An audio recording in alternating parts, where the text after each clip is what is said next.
Okay, I'm finally back.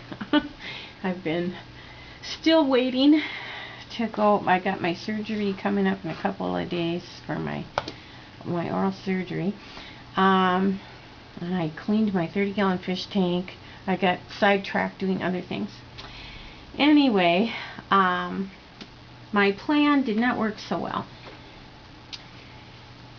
Now my old multicolored ink pads that I had worked really great.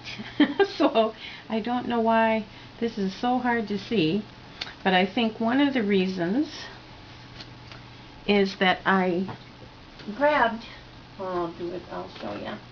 I grabbed the wrong clear ink pad, because I grabbed this one and it's tinted. And what I should have been using was the Versamark, which ends up clear.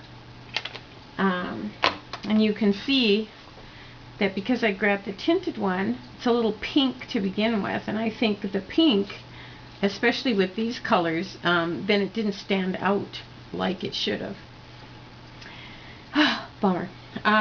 What you could do is you could use a white actual pigment stamp pad and the clear embossing powder, or you could use like the Versamark or the tinted for that matter and actually use white embossing powder, and then that would show up more for this resist method. And you can, I'm using ink pads, but you can use chalk. You could use, some of these little spray colors that they have. You could actually probably use watercolors, paint, because this is plasticky and it will resist. And I'll show you here. Well, I'll grab that one. All you do is you take the little sponge roller, get some on here. Well, let's see, I went up and down. Let's try this way.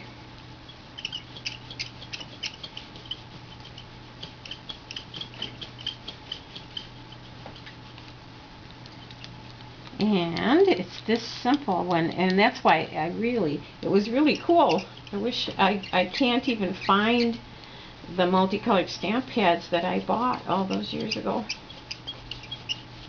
And it's really almost impossible to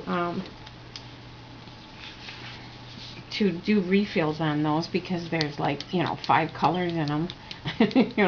I suppose there might be some way that you could do it. Actually, this makes it more even when I do both ways. Yeah, there we go. But anyway, that's the way it goes.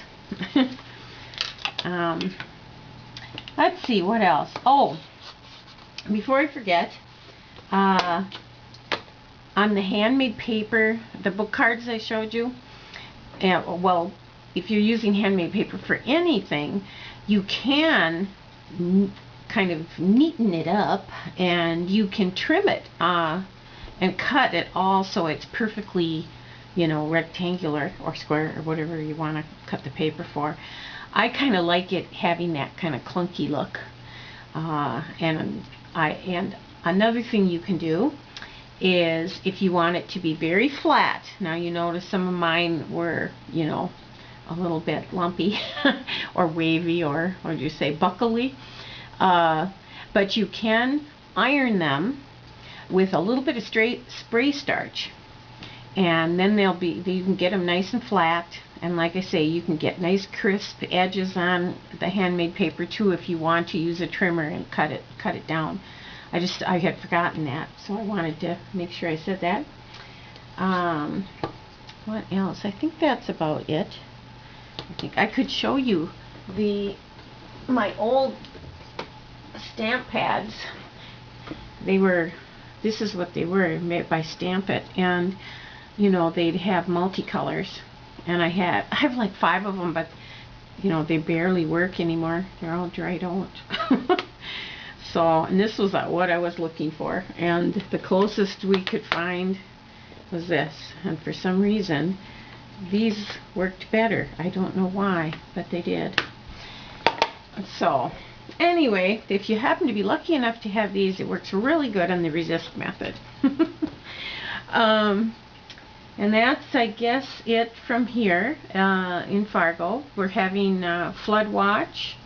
The National Guard is here, and they're expecting the river, Red River, to crest by this weekend, by Friday or so.